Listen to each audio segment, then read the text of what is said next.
in the building. We got Cam, Duke. It is your host, Les Thomas, and I'm with Stillwater America Podcast. This is the We Love Athletes podcast. I guess good looking, probably. That's probably it.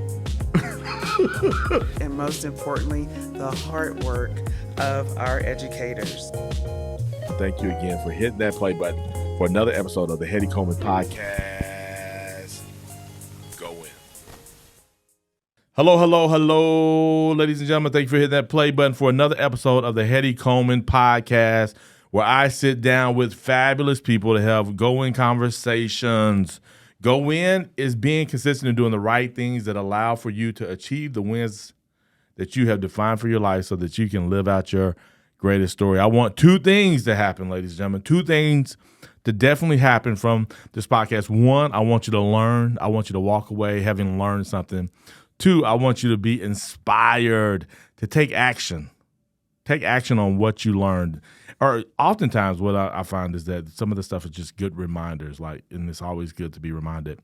Today, ladies and gentlemen, it is not that often that you get the smoothness, the professionalism, the good-lookingness, the father and husband. Now you're just making stuff up.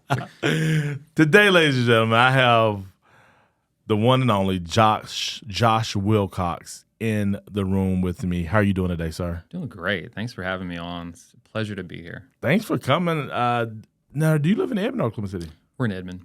You're in Edmond. Mm-hmm. Thanks for driving down the short drive down north. It's closer than I thought. It is, sometimes you think, oh, Guthrie is, it's like 50 miles away. No, It's about 20 minutes. Yeah, were you about 20, 17, 19? Yeah, easy drive. And what street are you? Where so we're near Will Rogers Elementary School, 15th, close to 15th. Yeah. By the Y, Gotcha. Yep. Gotcha. Yeah, no, it's not a bad drive, and that's what once people do it, because I think in their heads they think, oh my goodness, I'm going to Kansas. It's like, no, you're just going to Guthrie. Yeah. It's just down the road. Well, I feel like every time we come up here too, I find something new, wander around downtown. Yeah. It's always a fun time. My family loves coming up here. So. Yeah, that's good. Hey, for the people who do not know who you are, man, just give a little bit of your backstory, where you're from, maybe family, and maybe where you're current. Yeah, so I was born and raised in North Carolina, a little town called Elizabeth City, North Carolina. Really? Now, when you say little, population I'm of trying what? to remember, probably 15,000, something like that. That's the same size as Guthrie, a little bit bigger? Right off the Outer Banks. A lot of people know about the Outer Banks, so we were about an hour off the Outer Banks.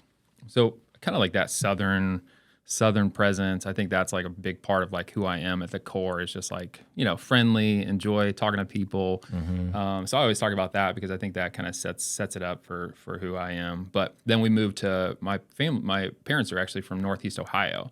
So when I was 12, we ended up moving up there and was there. Basically, my parents still live there, and all our families in Northeast Ohio, close to Cleveland, Canton, Ohio, which a lot of people know because of the Football Hall of Fame. Yeah. So, that's kind of the background. And then I came out here in Oklahoma. My first experience with Oklahoma was coming out to seminary. So I went to seminary out here for 4 years, and it was a whole new – I remember packing up the car, 18, heading out to Oklahoma. I'm like, where am I going? I mean, there's a lot of land between Ohio and Oklahoma.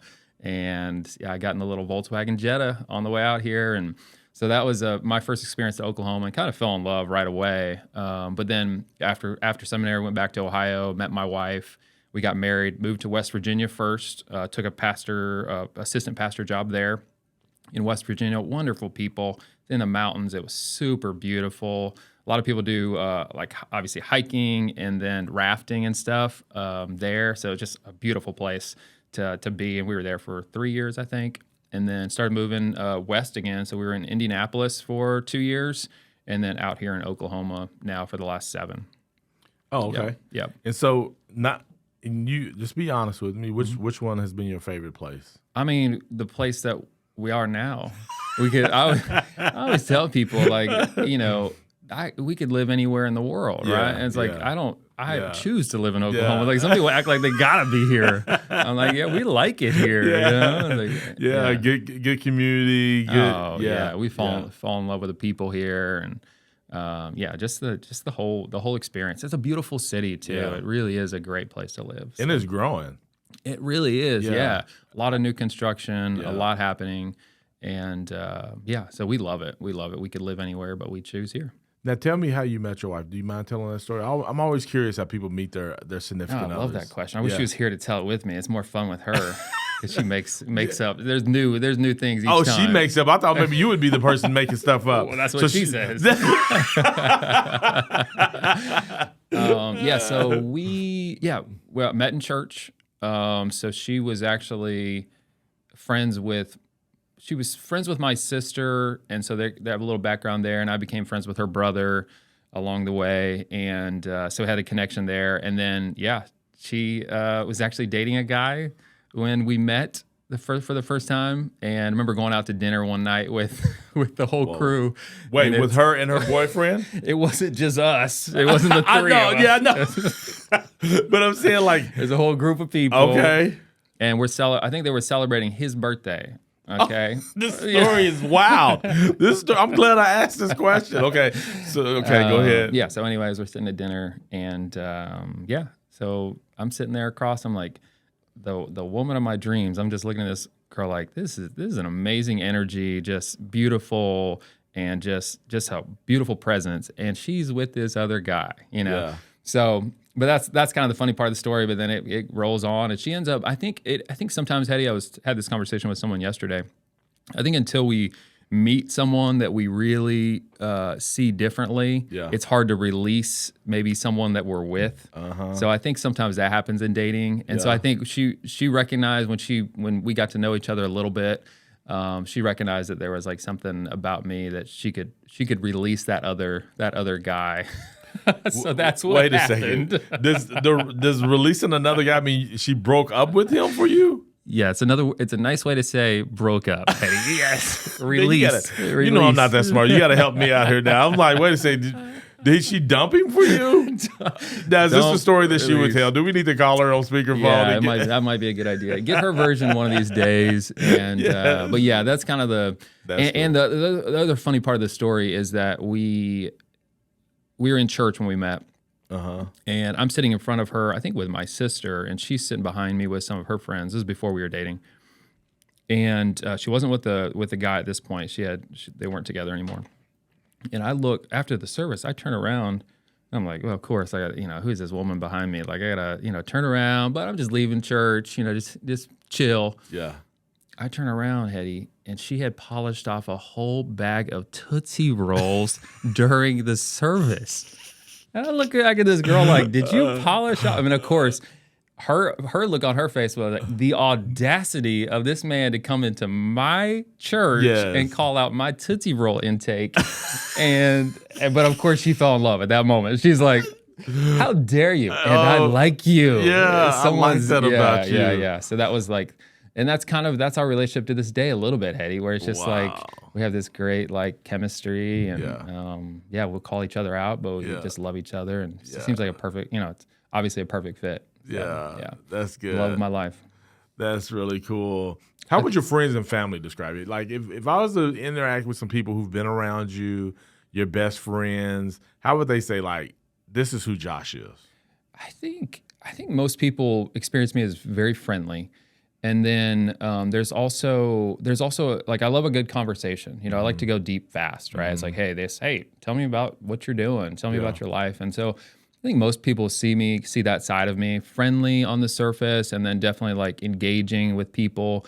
But then there's like this very pensive side of me too, that is like very curious, very, there's a lot going on in my brain. And so I think my wife would see that part of me where she's just like, she's kind of curious, like, what is going on in there, beyond what I'm seeing on the surface. So there's kind of like this initial like friendly part, and then there's like this deeper, pensive part of my brain as well. So I don't know if that's how most people I think see me. How do you see me, Heady? I would definitely see you as a person. I would say Josh seems to be curious, adventurous, risk taker.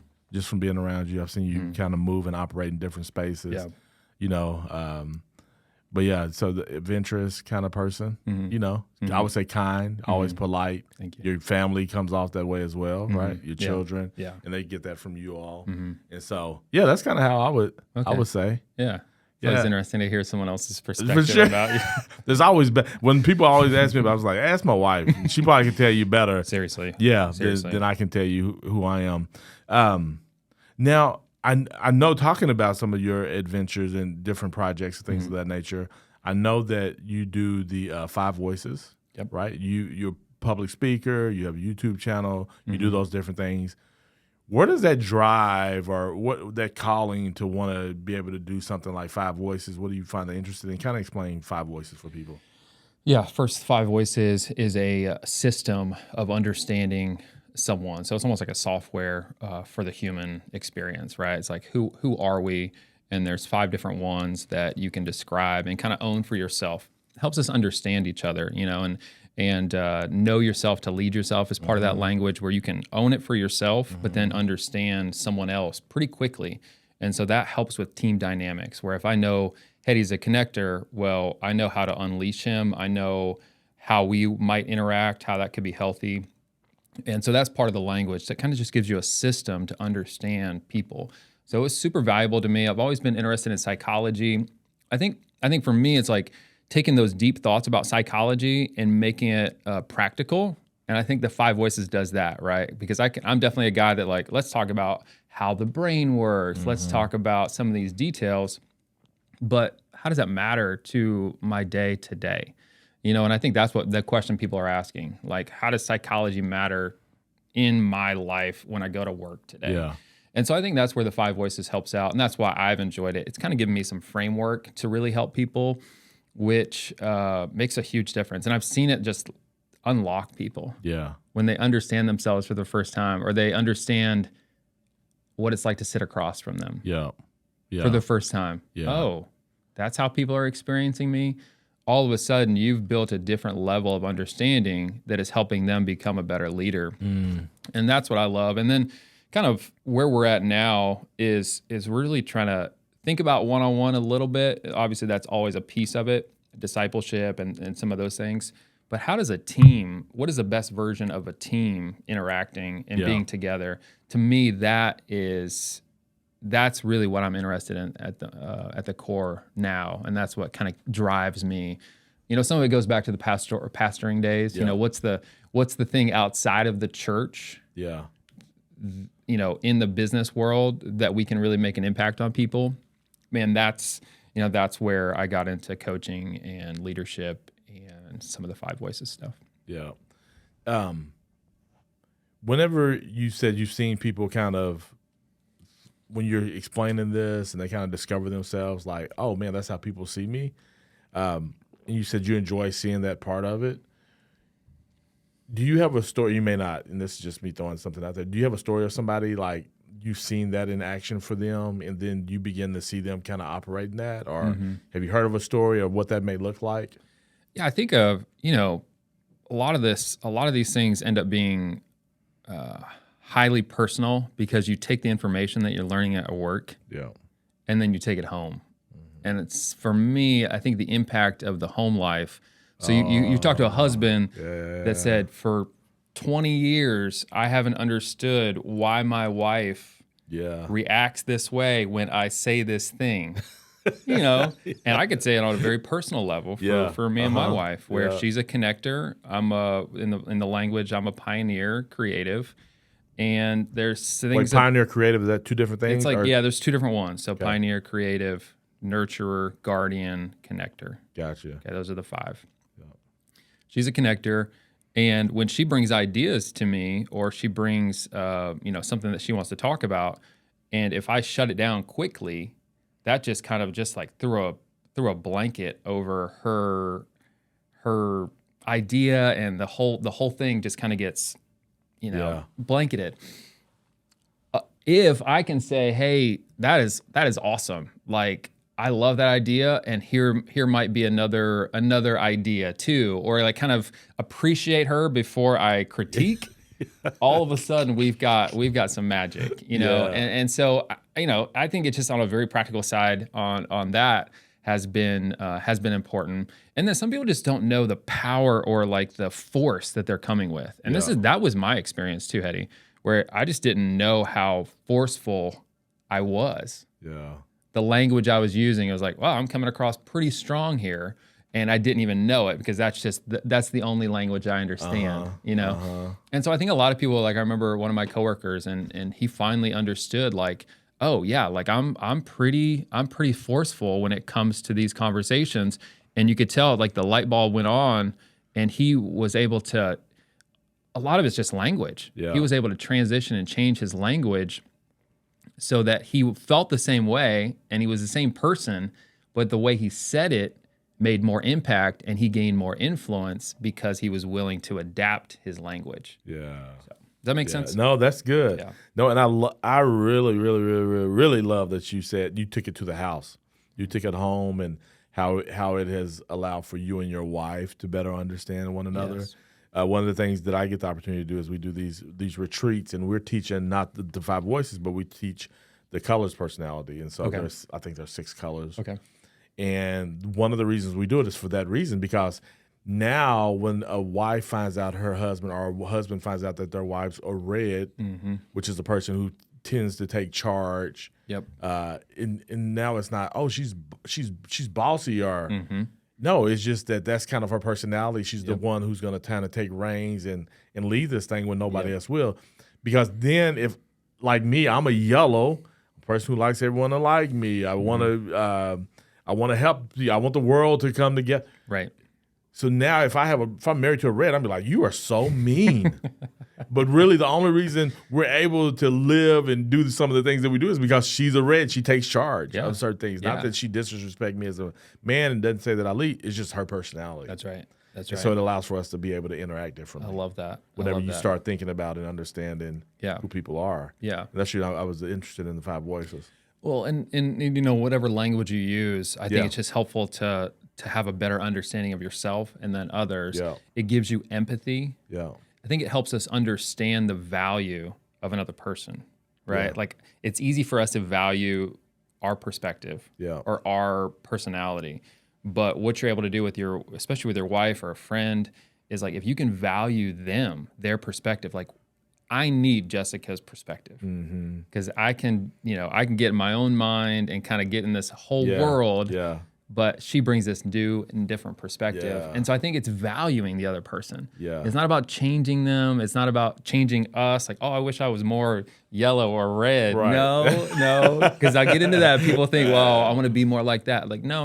Let's just own who you are. For sure. And then appreciate the other person. Yes. And one of the reasons I appreciate you, Heady, is because you're a great connector, man. That's what you do. You do it naturally. It's like breathing for you. So you're just like, it must be because I don't know that I'm doing it. and that's what I've noticed with a lot of people is that when you find that real gift, that thing that you're really good at, you don't even know you're doing it. Yeah. It's just natural for you. And that's when you know you're walking in your calling. So. No, that's good. No, I can really get into that kind of stuff just because. So, and the reason I asked too is because I now know where you're at in life and started your own business. Tell me what it's been like to start your own business. We don't have to go into the business aspect yet. We will, and then we'll come back to kind of some of this 5 voices, color, whatever, as you're doing the work that you do now. But kind of start out, tell us about starting a business. What's that look like for you? What's been some of the challenges and wins for you in that? Yeah, I think, starting a business, I think a couple things that stand out to me so far is the assumptions I was making. So give me one. You gonna give me some? You gonna give me some? I want to hear some of these assumptions. Right up front, I think a lot of people make this assumption is that I can't get the money. Oh, I would love to start a business, but I just can't get the money. And we kind of use that as a cop-out. Yeah. Oh, if I had somebody handed me $150,000, of course I would start the business. But that's not reality. But I was making assumptions that at this stage of life, I'm not quite ready or able to even get that kind of money. So I think that's the first thing is like, we create barriers. We create assumptions in our mind that aren't really barriers. So you've got to get over that, but that's more mindset, right? Nothing changed as far as my financial setting or my situation in this world, but my mindset changed where I believed, and all of a sudden, then I just chase it. 7 different banks. Is that how many? 7 different banks. And the last one said yes. Now, each one kind of led me to the next. So I'll give a lot of these banks credit where they just said, hey, go talk to this person, go talk to this person. It wasn't like they didn't like me. It was just like literally it wasn't something they did. Yeah, it wasn't the right fit for them. But I had to keep pursuing. Yeah. And so that was I think the resilience, the persistence that it takes. Yeah. But just don't assume. Yeah. Don't assume it's going to be a certain way. Ask. Yeah. Find out. Yeah. You know? Don't assume she's never going to be with you because she's already with a man, That's it. another guy. That's it. Yeah. As long as they're not married. Yeah, we're not going there. Yeah. So you didn't give up. I love that you saying in your pursuit of this thing, like once you started, once you got over the thought that you couldn't get the money, you start going to these banks, and now the banks are helping you get to the win that you want. That's right. So that was one of the assumptions. Yeah, and so sometimes it's just like the thing that leads to the thing. You just have to pursue it, but knowing that it may not be the thing, but it leads you to the thing. And I think connections and relationships are that way, right? It's like you just build relationships, and before you know it, one leads to another, and the other. We were talking about that the other day. Yeah. So I think that was a big just understanding for me. I was finally convinced that I was going to own being the glasses guy. I think for a while, I wanted to be the coach. I wanted to be the pastor. I wanted to be the CEO, whatever. And I just got in my mind, like, I like this industry. I enjoy connecting with people. It's what a lot of people already know me as anyways, 10 years in the industry. I'm just going to own it. I'm going to be the glasses guy. Yeah. And the natural next step was to have my own shop. Yeah. I had an amazing experience at my last 2 employers.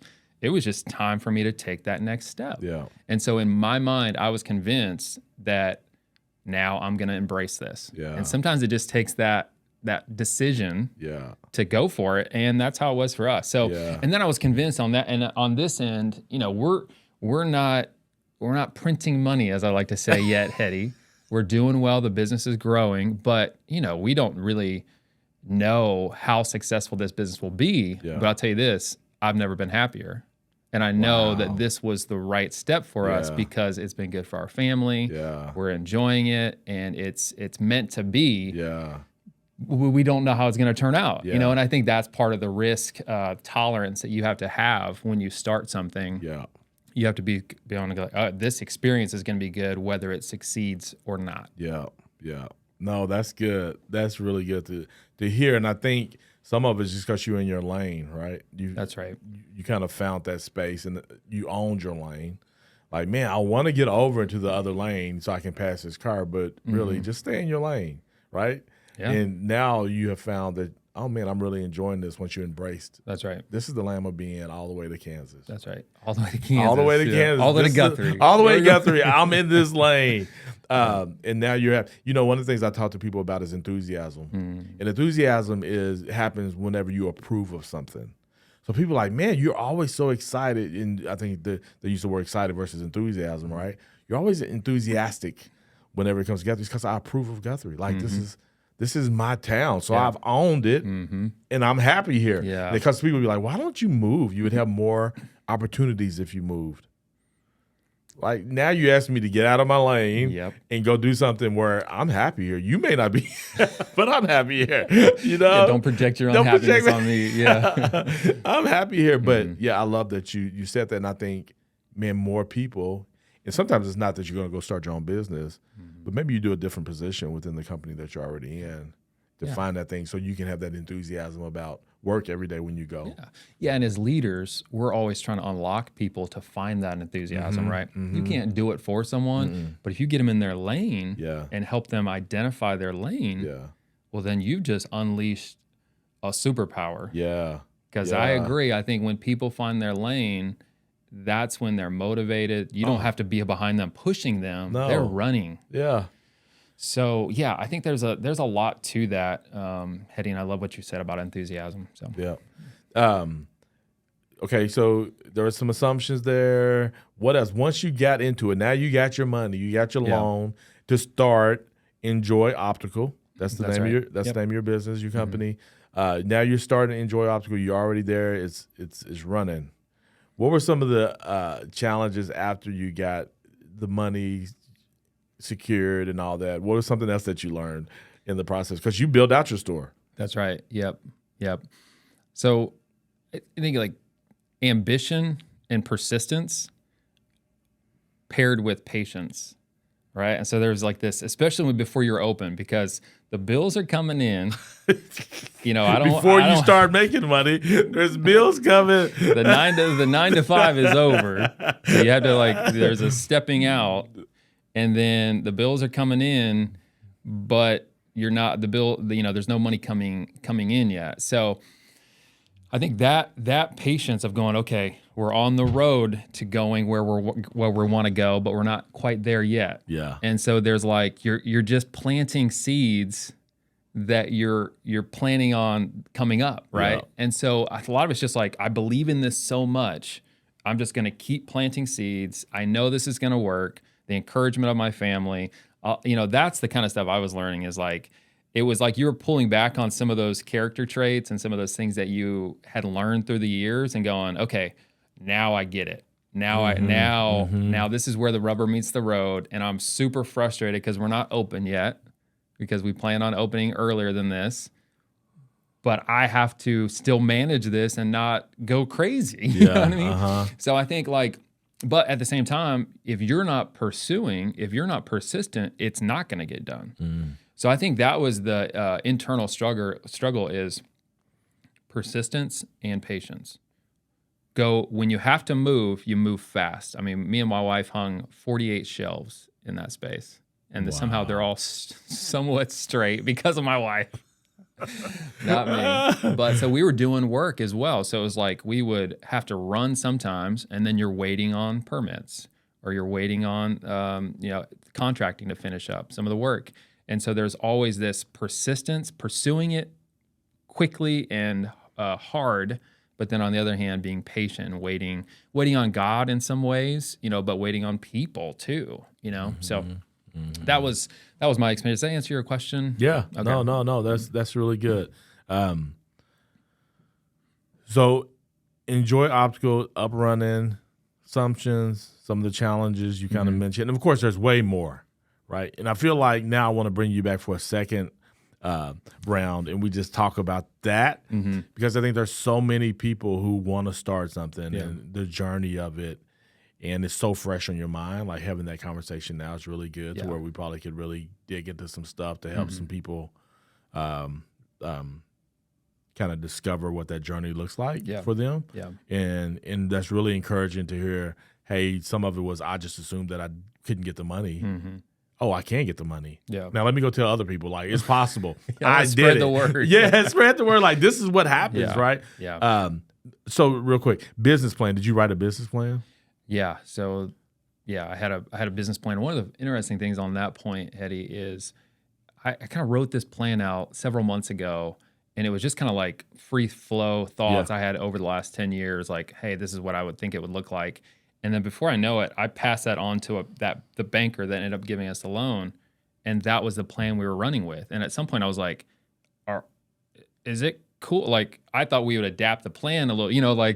My ideas became the whole thing. Yeah. And I think that's the scary part, but that's the exciting part about being an entrepreneur is that what I wrote down. Now that's what we're pursuing. I guess in my mind, it was everyone's going to be trying to tweak this plan, and this is going to be, this is what we're going with. Yeah. So whatever I wrote down on that Word document, we're going for it. Yeah. And so that was an interesting experience for me as a first time. How many pages was it?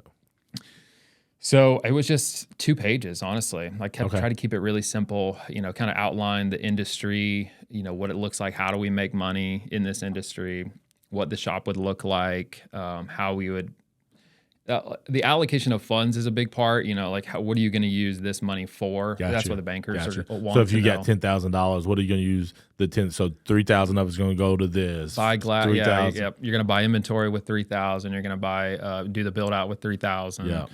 And then there's runway too, which I didn't know about that either, but they actually, which makes sense. They give you money for the runway while it's getting started, which I think that was a piece that was confusing to me at first. So I was like, okay, so I can pay myself while we're getting this started. Yeah. Which is helpful. Yeah. But that's did you write that in your business plan? It was part of the business plan. Okay. Yeah. Because I was about to say, I don't think most people think about that, because that's what most people struggle with is like, well, how am I going to take care of myself? Because most people who have not done it would say, well, you need to save money up. And not saying that that's a bad thing, but you need to save money up. You need to do all these things. But really, when people go out and get investors, that's how a lot of those people, that's how they're making it, is based down. Investing is for you to be able to make it, and then marketing. That's right. Marketing dollars. So talking about marketing, so your marketing dollars was added into the initial, or no?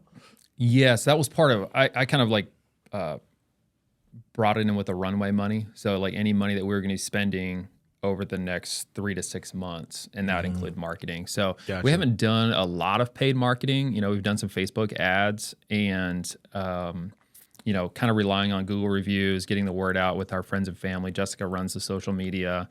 And so we've done some like more creative things. I think what's interesting when you're just getting started and like you don't have like endless funds, you just got to get creative. Yeah. And, you know, that's the beauty of it, is that you can kind of just like, it's kind of you're bootstrapping it, you know? But then in your being creative, you learn like, maybe marketing doesn't have to cost me anything, because you're learning stuff and you're like, oh, this is working. Yeah. Now, do y'all do Google ads? We don't do Google ads. Okay. No. Okay. How has Facebook ads worked for you? Have you been getting much? I think it's been great. Yeah. There's like, I think it's more awareness is kind of mostly the campaigns we've done is awareness. I found actually an old friend from seminary that has been helping me with some of the Facebook ads. And so that's been fun to kind of like have, you know, that person who we don't have, you know, we're not doing a lot of, we're not paying a lot for it, but it's getting quite, great results. Yeah. One of the things we've tried to do is like point people to scheduling appointments. So then, because the challenge with any kind of ads is how do we know it's working? Yeah. Well, you can go like, okay, so business is growing, but we can't necessarily target from what? Yeah, exactly. So, having the appointments, like schedule a fitting on a Facebook ad, and then if they schedule, we can know that lever we pulled worked, so that we know the investment amount that's worth continuing to invest. Yeah. And the scheduling appointment also gives someone a very intimate one-on-one experience where we can think about them. They can come in, know they're going to get our full attention. And so it's kind of it's a cool way to continue telling our story, but then also like know if marketing is working. Yeah, for sure. Now, how much time do you have? Like, I didn't ask you like what time do you need to leave? I'm actually good this morning. Yeah, okay. I have, all right. Because it feel like this is headed to be a Joe Rogan podcast. This might be 2 or 3 hours, ladies and gentlemen. By the way, this is Joe Rogan of Guthrie, America here, Heady Coleman. So yeah, but I didn't catch the time. Like and I can feel this conversation just going. So I'm fine as long as you can go. I have a meeting here in about an hour, but we'll just talk. So, oh man, so good. Yeah, I love the thought of like, because that is the hard part, right? People say, "Heady, you podcast. Do you make any money off of it?" You're like that's a great question. That's a great, because I'm not saying schedule. Right. Hey, if you listen to this podcast right now, you want to meet, schedule time and let me know, or whatever the case may be. But I podcast because I love it. Yeah, it's the best way to connect with people. It doesn't cost me anything but time for the most. Well, I say that, but like it's people golf. Yeah. People work on cars. People buy old cars. People buy watches. I podcast. You know, I get it, man. I get it. But it also turns out to be part of kind of the work that I do as well. Yeah. Comes out of this. So most people that invite me to speak, hey, I listen to your podcast, right? That's cool. So I get more and more of that as time goes on. Now I've been doing it since 2017. Yeah. Thankfully, consistency. I love it. Yes. And so I keep showing up. So, but I love that you said, hey, this is kind of how we determine where our money spent. So Facebook ads, and I love marketing. So Facebook ads, and then the rest is just kind of friends and family spreading the word. Yeah. Well, you're on Instagram. I'm looking at your Instagram right now. Jessica does the social media for Facebook and Instagram. We want to keep it really simple. Our brand is very minimal. I love your brand. Thank you. I love Enjoy Optical brand. Thank you. Jessica is great at that. And that's once again bootstrapping. Are those your glasses you have on right now? They are, in fact. Yes. And Heady's got a great pair on here. I was about to say same brand. We both are wearing the same brand. Yep. Thanks to Josh. Oh, yeah. Helping me out, getting new glasses, good fit, progressive lens. Oh, yeah. I got the progressive lens. Yep. Even though, like right now, when I look at it's kind of blurry. Okay. What do you think? You got an idea on that? At every level. So show me, not like distance wise. So like, is there any spot that you can see? Oh. I mean, I can see it, but it's like kind of blurry. Yeah. Closer? Is closer better? No, closer is worse. Okay. Go. That's probably better. Right there. Yeah. That's not great. Well, we can problem solve that. Yeah. But wait a second.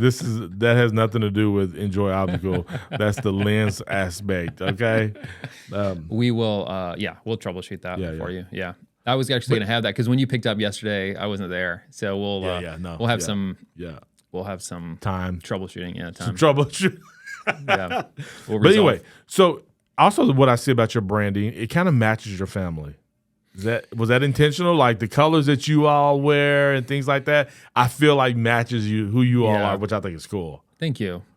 Yeah, I mean, I think, yes, it kind of goes back to what we were talking about earlier, where there's some congruency. When you find your lane and you own it, hey, come on in to Enjoy Optical. This is all we know. This is the experience that we know. This is what we have to offer our community. Yeah. I know glasses. I love glasses.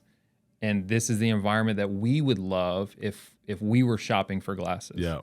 This is kind of how our home looks too. The paint color is the same paint color at our home, Heady. Yeah. So it truly is. But I think the bigger picture is there's some congruency to go like, this is who we are. Yeah. We hope you like it. Yeah. We've tried to make it us and think of you while we were making it, marketing wise. Like, what do people want? And so we've tried to build it that way. But of course, it's our expression. Yeah. And I think that's entrepreneurship a little bit. Yeah. That's how I see it at least, is like, hey, this is what I have to offer. Yeah. Clint always tells me, he's like, Josh, think about what's in your hands. Yeah. What's in your hands? You don't overthink it. What's currently in your hands? Yeah. You know, for me, it was glasses. My wife is designer. You know, she doesn't like that term, but she truly is a great designer. She has designed our home.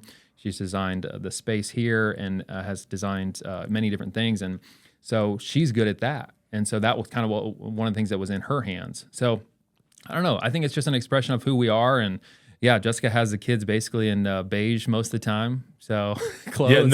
When I walked in the store, was it yesterday? Yesterday when I went and get my glasses, I walked in and I was like, okay, just the whole vibe of it is like, are y'all about to do a photo shoot? Because y'all feeling really enjoyable right now. But I love it. I love it. What's one tip that for the person who's listening, getting ready to maybe start their business? What would be that? Do you have a tip that you would give them? I think persistence is the word that keeps coming back. You know, it's like you can't stop at the first bank. Like that's not how life works. Yeah. You know, and you have to be persistent. And then the other, I know you said one. I'll get go ahead. Here. No, yeah. So persistence, and you have to recognize that you're going to have a tolerance for risk if you're going to launch something. Gotcha. Period. Yeah.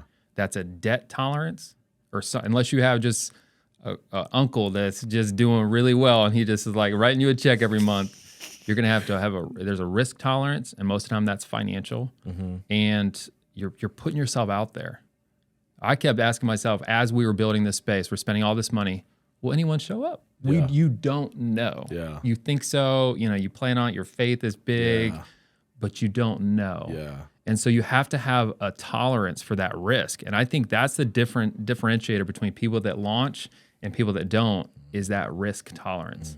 And I think that's where our faith gives us such an upper hand, is that if God is calling us to this, if we're in congruency with who we are, then we're going to have the power and the steam, what was the term you used? The enthusiasm from our faith. It goes like, God wants us to do this, so we will do it. Yeah. And that is going to get you through those times where that risk tolerance, you're questioning whether it's worth it or not, and your faith is just going to kind of push you over the edge. So, no, that's good. That's good. I like it. So on our call before we had this, before getting to the recording, we talked about some right things. And I think you had 3 right things around frames. Let's walk through those 3, like share those 3 things, and then let's go back and we'll go one by one. Yeah. So the 3 things, and it's the 3 Fs. I learned this in my career over the last 10 years, that you have to find the right fit on a frame. You have to find the right feel, and it has to have the right function. Feel, fit, function. 3 Fs. Feel, fit, function. Let's talk about feel. Yep. So feel is the frame comfortable on? Do you feel good in the frame? When you woke up this morning and you put your glasses on, do you feel confident? Do you feel good? And do those frames feel comfortable, right? Like I always tell people, the glasses that you're reaching for are the ones that are most comfortable. Yeah. So you want it to feel good in it, but then you want it to feel good on, comfortable. Fit is all about, Fit is number 2. Fit, yeah, technically fit, feel, function. Because fit is, to me, is fit, feel, function. Yeah, fit is is number 1. Okay. Yeah. Fit. So fit, feel, function. Fit is, you want to really focus on your eyes being centered horizontally in the lens. Yeah, so whenever I went and tried mine on the first time, when I put these on, you was like, yeah, that's good. Look, your eyes are in the perfect spot. Yep. They're right where they need to be. And so to me, that's like the most simple, basic, easiest way to know if a pair of glasses is going to be good on you is to look where your eye sits in the lens and see if it's centered horizontally. Vertically doesn't matter because your eye is naturally going to sit a little bit higher in a lens, and in the style right now especially is like kind of like a deeper. The bottom part is deeper than, yes. Yep. But horizontally, we want your eye to be centered in that lens. Gotcha. It's like I always say, it's like a beautiful painting. You'd never off center like and cover the painting with a frame. Yeah. You want to really, the glasses are the frame to the eye. The eye is really the main attraction. So I'm glad you said that because I remember when I went and looked in my mirror at my glasses, even though I didn't catch this when you first said it, you said your eyes are centered properly, whatever the case may be. But then when I went to my house after I got them, I get home, I go in the mirror looking at them or whatever. I was like, man, he said my eyes are, I don't think they're centered. Because I'm thinking like in the center. Vertically. Yep. But you're saying horizontally. Horizontally, yeah. Gotcha. Yeah. Gotcha. So that's the number 1 tip. I mean, that's a simple thing, but if you can get that right, everyone has their own style, right? And so that kind of goes into feel. So fit and then feel, like we talked about. Feel is comfort. You feel good in it. Has to do with your style a little bit too, where like Heady is, you wanted something a little bit more bold, a little bit bigger, chunkier. That's your personal style. As an optician, I have nothing to say about that, right? Yeah. Like your style is your style. You right? have something to say about it. You mean you just hold it in. Yeah. that's not, but that's a good. And I like this pair on you. I would choose this pair for you. But so it's, I mean, that part is like, you have to kind of feel the other person, like, what they think about their frame. And obviously as a person that's choosing, you know what you like, you know what you're looking for. Yeah. But then that third one, so fit, feel, function. You have to be able to see in these glasses, which is why we're going to troubleshoot to make sure you're going to see in your pair here. Well, I think what you told me something that was really smart, even though we're talking about this now, was like your eyes have to adjust to the lens. Like don't let it just be day one. You be like, these things don't work. Yeah. Like let them adjust to your, because you hadn't been looking through this particular pieces of lens. So you informed me of that, which I really appreciated. Like you were well versed in things that I wouldn't have thought. Because I'm just going in, I'm just thinking about you as a person with the frame. Right. You were also able to give a little bit of information around the lens and how to let it adjust. And I got in a progressive lens, which, I never heard of that. And you kind of explained progressive lens to me, which was really cool because I'm not going in thinking about you being my optometrist. How do you say it? Optometrist, yeah. I'm an optometrist, but I'm thinking about you just the frame guy. But your ability to kind of speak into both really helps me as a customer. Yeah. Be able to leave out there feeling good about. Yeah. Thank you. Yeah. I mean, it's like, it's all of those things combined, and I'm passionate about that side of it as well. I am ABO certified optician, which you don't have to be certified in Oklahoma, but there's some additional lens knowledge that you have as a certified optician. And, and a lot of it's just like experience too, where you've seen enough people try to adapt to a progressive lens that you kind of know some of the challenges they might have. And just so everyone knows, like, basically, people between 40 and 50, almost somewhere in there, you're going to need a progressive lens or some kind of solution to be able to read. And people get frustrated because they're like, yeah, I guess my eyes aren't everyone's eyes. At some point, you're going to need that reading power in a lens. Yeah. That's just the reality of the way our eyes are over time. It's like that muscle is just kind of getting tired and wearing out. So. Yeah. Yeah, and then some of it too was I think my doctor was saying, like, because I was telling him it's blurry at night whenever I was wearing and so they explained that, and that's kind of how they decided on me getting a progressive lens as well too. Yeah, yeah. Which I was trying to explain it to my wife. I think I butchered. She's like, "What?" I was like, "Don't worry about it. Don't worry about it. Just next time next time you see Dr. Padgett or John, whatever, ask them. Yeah. They can explain it to you better than I can. So but no, that's good. Fit, feel, function. Fit, feel, function are the three things that. Now I'm looking at your Instagram. You just talked about being certified. What, say it again? It's called ABO Certified Optician. So it's it's like a board certified optician. Gotcha. Yep. And so, like, would that be something like I don't see? Like, I'm thinking, man, he's certified in something that it's not available there, or yeah. I mean, it's one of those things where we're still trying to figure it out. So I'll definitely take that feedback. Yeah. We have it on the website, on the landing page. It's one of those things that you don't know how much people care about that, but you just want them to know you're like, we're really serious about not just frames. Yeah. We're really serious about lenses too. So.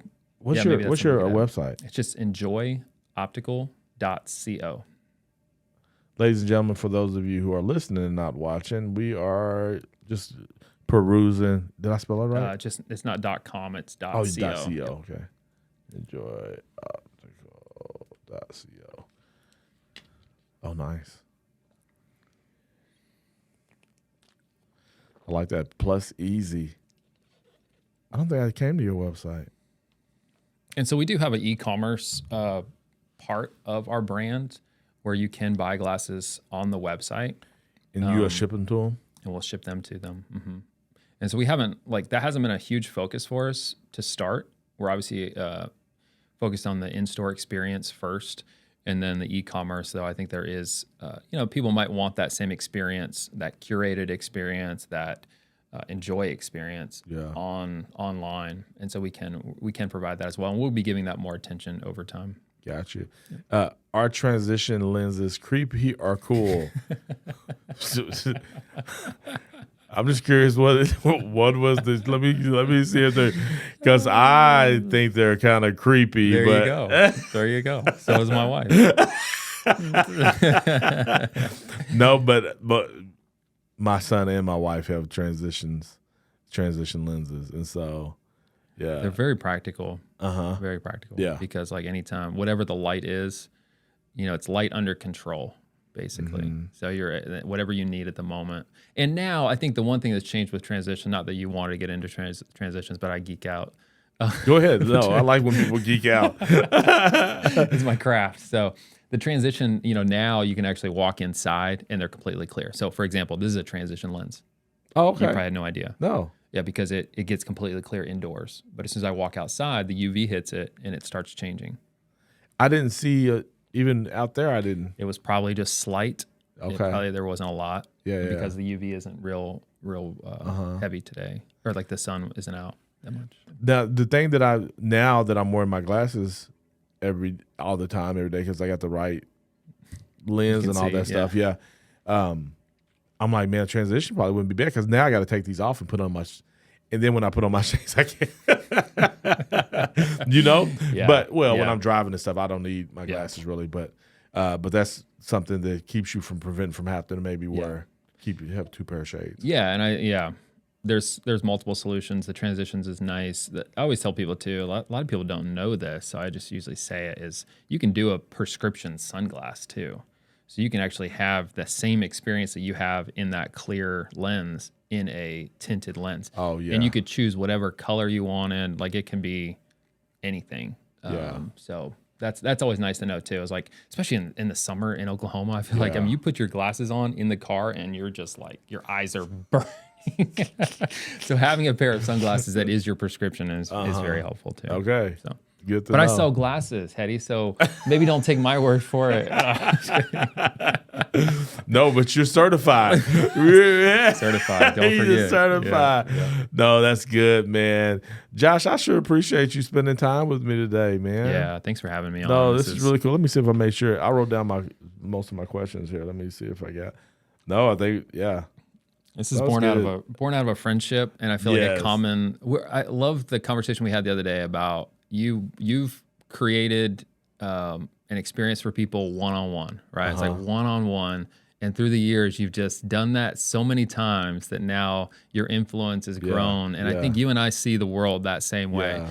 Where the most important thing we do today is have a one-on-one conversation and inspire someone and enjoy the conversation. And it's little by little. Little by you know, is that approach and thought, and that takes time. And so, but I think patience and persistence, even in that, as far as how you build in your community, just be patient with it. Just keep showing up. Be persistent. When it doesn't feel like nothing's happening, keep doing whatever that thing is that you've decided to do. I was reading. Oh my goodness, what did I see this at? Was it John Maxwell? I'm reading a book of John. I'm reading a couple of different books, but they talk about boring. No. It was a YouTube thing I was watching.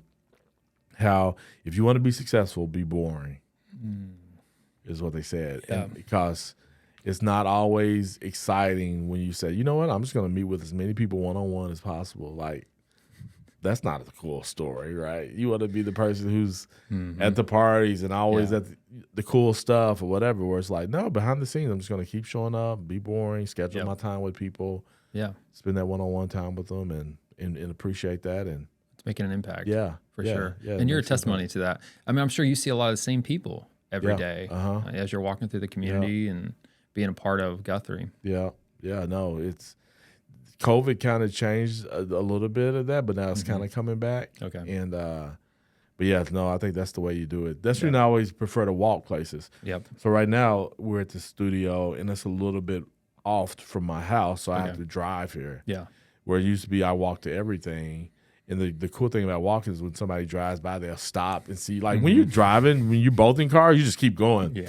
But when somebody's walking and they see you, they'll stop, they'll scream at you. Yep. You know, or if you walk and you see somebody else walking, the ability to interact with them is different. That's right. And then all those things to me matter when you think about building relationships and being available to people and people seeing you and you know, and available. So, that's a Yeah, that's such a nice thing. People can know where you're at and know where they can access you. Yeah. Which is good. I walk to work every day. It's a 30-minute walk from our house to the shop. And so I make that walk and then walk home, and same thing. It's like you see the same people over and over again.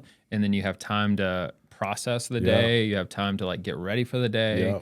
And I think it's it's a healthy practice. I know it's not for everyone. Not everyone, can do that. Yeah. But it's been really healthy for me too. That's cool. Yeah. So we're fellow walkers too. Yeah. Another thing we have in common. Now, is it sidewalks all the way? Mostly. Yeah. Okay. I'm mostly walking through neighborhoods. There is I think I cross 15. I think it's 15th that I have to cross at some point, which is a busy street, but just kind of just run sometimes. Yeah. So are you on the what would it be, west side of Broadway? East side. You're on the east side of Broadway. Yeah. Okay. Yeah. So it's like old Edmond.